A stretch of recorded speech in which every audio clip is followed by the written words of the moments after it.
As we're now almost at an entire year without me experiencing a single hemiplegic migraine, I wanted to share this clip with you that I thought might be helpful for some of you out there who are being gaslit right now when it comes to your hemiplegic migraines. This is a clip that I sent over to one of the specialists that I employed to help me with this problem. One who told me that the reason I was getting hemiplegic migraines was because I was stressed. Because I was stressed and because I was fearful. And what you'll notice in this video is even in this state where my mind wasn't working very well. I didn't have a hemiplegic migraine during this video, obviously, but if you experience these, you'll know that even when you're not getting them, when you're suffering from them, you are never sharp. Your mind is always foggy, brain fog, whatever it's called. You've always got that problem. And you'll notice even without that mental sharpness that I now have, I was able to point out the flaw in this reasoning. Listen.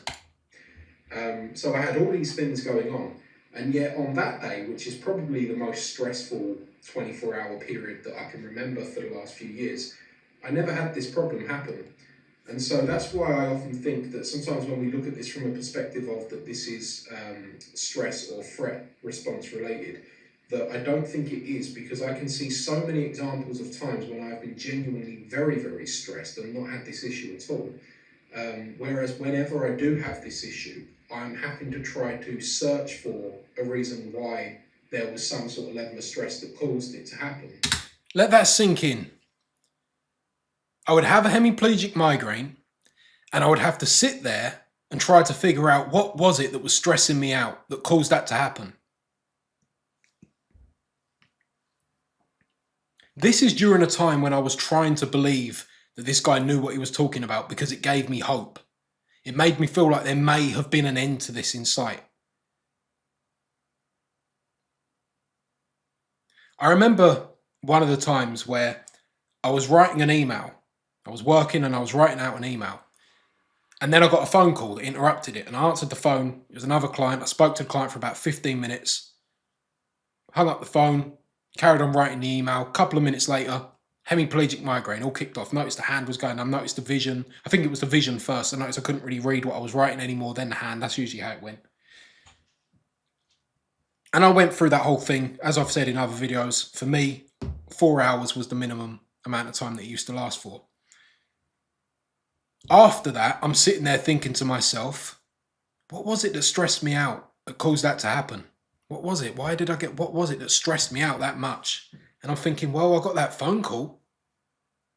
That must have stressed me out. I didn't realize it stressed me out. Wow, okay. I really need to learn how to get to grips on this, because that shouldn't be stressing me out, a phone call. They want you to believe that you are so weak, so fragile mentally, that regular life will cause your body to randomly shut down as a response. Your face, your hands, your brain, you can't speak, you can't see, because you're stressed or because you're fearful of something. And you don't know what you're fearful of. You don't feel fearful of anything apart from these hemiplegic migraines. But apparently there's some external thing, something else that you're fearful of. And you're so weak that this is happening to you. That's what they want you to believe. Maybe you've bought into that. Maybe you want to believe that. Maybe that comforts you a little bit. It's out of your control then, isn't it?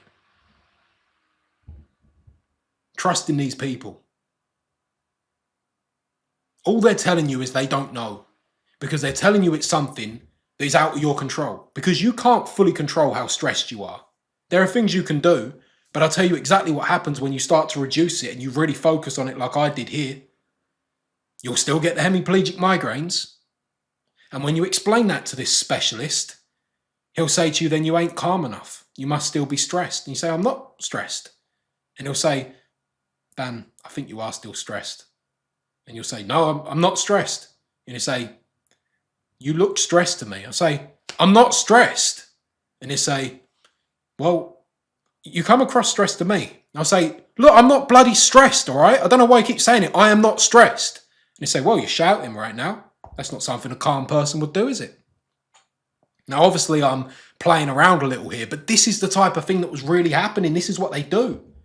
And you know this ain't true, because just how I pointed out major inconsistencies there, And the rest of this video, I shared stories about certain times when family members have been very, very ill. And I was genuinely stressed to the point where I couldn't sleep and I felt sick. And yet I never got a hemiplegic migraine. But telephoning me while I'm writing an email? That's unacceptable. I should start billing clients for that time when I got them hemiplegic migraines. I said, well, you phoned me. There's times when I've been asleep and I've woke up with hemiplegic migraines. There have been times when I've been totally calm and I've got hemiplegic migraines. If it's the same for you, don't buy into this. They want you to think that you're so weak that it's happening to you. You're not. If you've ever gone through a hemiplegic migraine even once, you are not weak-minded.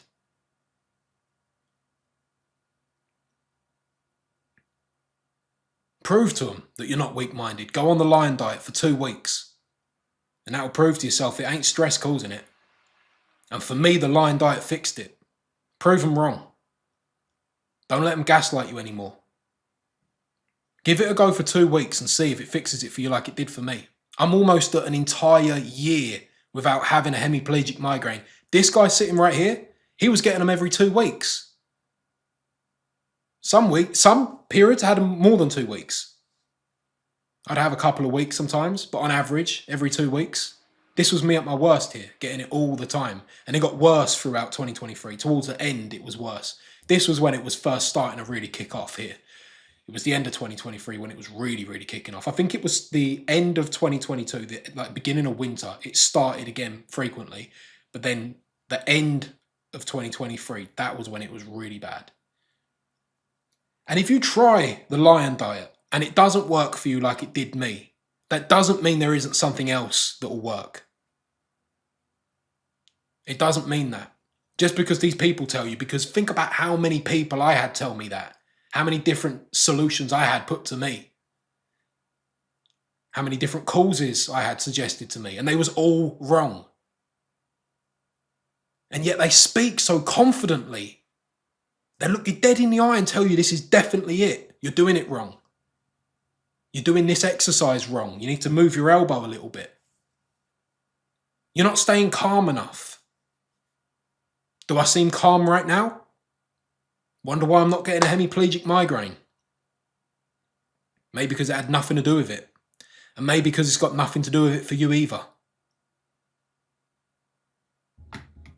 If you don't like the answers these people are giving you because they don't hold up, if you realise that you're dealing with a sophist, don't just take their word for it. Take note of it yourself. Start thinking, what really causes this? What are the actual consistencies here? What happens when I stop eating? What happens when I intermittent fast? Do I feel better? Do I feel worse? You've got to take this into your own hands. Good luck.